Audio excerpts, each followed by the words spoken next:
John Tesh rules with authority. Yes, it's retro swap box time, and I'm your host, Mr. MegaManFan. A bunch of us in the Fix It Phil Facebook group decided to spread the retro love around by sending each other the stuff that we want to trade, and you get to keep up to half of the box and replace up to half of the box. Item per item, whatever you keep, you put something back in.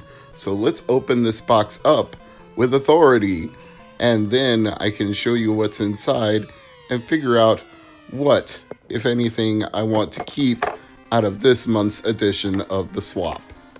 So, we have opened up the box. And what's the first thing I see as I pull away the bubble wrap? Point Break with Patrick Swayze and Keanu Reeves. And somebody picked that up for only $1, so not bad. I actually saw that movie when I was in high school, which should tell you just about how old I am. I won't be keeping that or the NASCAR Ultimate Collection, though. Nice to see DVDs in the retro swap box. We never stick to just video games, even though Bases Loaded 2 is going to be a good game for somebody, not me, but for somebody down the line. And there's the aforementioned John Tesh. It has now become a running gag of the retro swap box to always have something from John Tesh in there because nobody seems to want it. Somebody will want this Atari 5200 Pac-Man. Again, not me because I have that game, but it's good to see it in there. Night Driver. Somebody put a one-player label on that as if that needed to be known, but again, that will be nice for somebody who needs that game for $2,600. A murdered-looking copy of Saints Row 2. My goodness, what happened to this thing? The disc has seen better days. The case is worse than the disc, but I'm betting if it's in the swap box, somebody tested it and it works. So looks aren't everything, folks. Let's go on, see what the next item is I can pull out. A Game Shark for PlayStation. Unfortunately, I no longer have a PS1 that has the input-output port, serial port, whatever it is that you plug it into on the back. I only have the slim PS1. Here we have what at first looked like an Atari joystick, but there was no 9-pin cord coming out of it, and a bunch of additional buttons on it that I wasn't expecting, and then I realized, oh, this is a flashback joystick. There must be an Atari flashback somewhere in this box, so I'm sure if I keep digging, I will at some point come across it, so I'll set the joystick there for now. Let's see what's next out of the box. And we have its twin, the other joystick that would go with this flashback set. So now I'm pretty sure there's going to be a flashback in here somewhere with all this stuff. Let's see. Let's move Night Driver and Pac-Man and Bases Loaded 2 out of the way to make room for more stuff from the box. Ooh, Batman Forever for Sega Genesis. Shame that I already have that game, but again, whoever's next down the line after me might need that. Paul Chester, I believe you're the next batter up, no pun on Bases Loaded 2.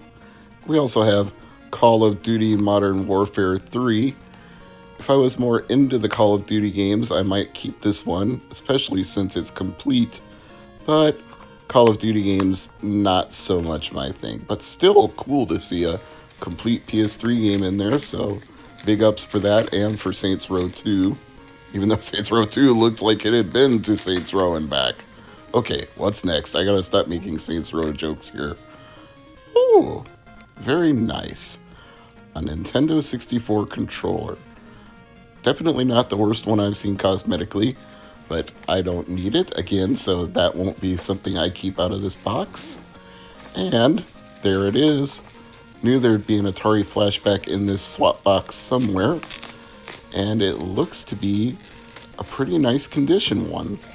Either it wasn't used much or somebody found it very, very quickly at a garage sale before it had been passed around to 100 people and then just kept it on a shelf and then sent it in the swap box. So however they preserved it, they did a good job.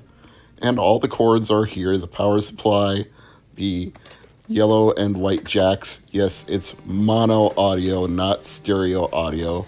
One of the drawbacks of the early flashback models, I'm afraid. What's next out of the box? Bon Jovi. Not my favorite Bon Jovi album. That would be Slippery When Wet, but again, Paul Chester or somebody down the line in the swap box chain may want that CD. What else do we have? Oh, Final Fantasy Crystal Chronicles. Let's see. This looks like it's in really good condition. Let me check and see how complete it is. Let me pop this box open and find out. Wow. Disc, manual, and an Animal Crossing memory card. Okay, that is definitely a keeper. Somebody must know I collect GameCube, because that is a super sweet addition to the box. I will have to put something really nice in there to supplement the box for taking that one. Resistance, Fall of Man. That'll be a nice one for somebody as well. It's the greatest hits version. I'm sure somebody will enjoy that game. And an RF adapter for a ColecoVision or some similar type of system. I'm sure somebody will have a use for that. What's next? N64 games. Star Wars Rogue Squadron and Koro Q, which was known as Penny Racers in the United States. And I have Penny Racers, so I won't be needing either one of these. But again, very nice to see N64 games in the swap box. And more RF adapter cables. So somebody must have found a whole set and just thrown the whole set in there. I gotta tell you, this swap box was starting to come apart at the seams when it got to me, but at least it survived long enough for this to arrive. I was informed that somebody had a Game Boy DMG 001 and they would set it aside for me, and here it is inside of a carrying case along with a bunch of other games. Let me take this out of the bubble wrap. I might have told this story before on the channel, but I had the original Game Boy when I was in high school, and it was stolen, along with a carrying case, 8 games, and a rechargeable battery. So, someone has just made my day, week, month, year by putting the DMG 001 in here. It even had a label on the back that said, "Save for Steve." So, thank you very much. I believe that was Bryce Mitchell who put that in there. You are a fine gentleman, and I salute you. That is an awesome inclusion, a definite keeper for me. But there's more to go through. We are not done with the retro swap box yet, not by a long shot, especially since we had those bags of games inside the Game Boy carrying bag. So I'm going to have to pop open those bags and see what games are inside. Let me move this box to the side, and then we will progress to what's next. Sit, sit. Good boy. Yeah, as you can see, my cat Tango decided to jump on me while I was in the middle of this unboxing. Can't be helped. He adores his daddy, so he's got to snuggle up with me while I go through these games. Pirates of the Caribbean, Curse of the Black Pearl. That might be a keeper. Game Boy Advance games, I'm always looking for those. Spider-Man, that has some possibilities as well. Let's see what's next out of the bag. Rummaging through, looking for the GBA games first. And we've got another Pirates of the Caribbean game, Dead Man's Chest. It's amazing how many GBA games there are that I don't have, including this one, Kong. I assume based on the Peter Jackson film, or at least in some way related to it. And let's find another GBA game in the bag, and that would be Fairly Odd Parents, Breaking the Rules, and SpongeBob Battle for Bikini Bottom, a 2-in-1 cartridge. That's pretty nifty. And speaking of 2-in-1, Nicktoons Collection Volume 1. I've never had any of those GBA videos, so I'm going to keep that one. I believe Scott the Woz or Nintendrew did a video about those video cards. Oh, Pokemon Sapphire. Apparently the label got ripped off of it, but it looks authentic. Maybe I can have Phil check that one for me when he gets back from his overseas trip, but sure looks real to me. And we have Texas Hold'em. Okay. What else do we got in here that's from the Game Boy Advance era? We have World Championship Poker. Very cool. And we're not done yet. I see another one. And what is it? Cats. With a Z. Cats. How very appropriate considering Tango decided to snuggle between my legs during this video. Moving on to Nintendo DS games. First up to bat, Cars. The Pixar film Cars. Loose. All of these games are loose. Thrillville. Off the rails. Okay, what else do we have in here for DS games? Over the Hedge.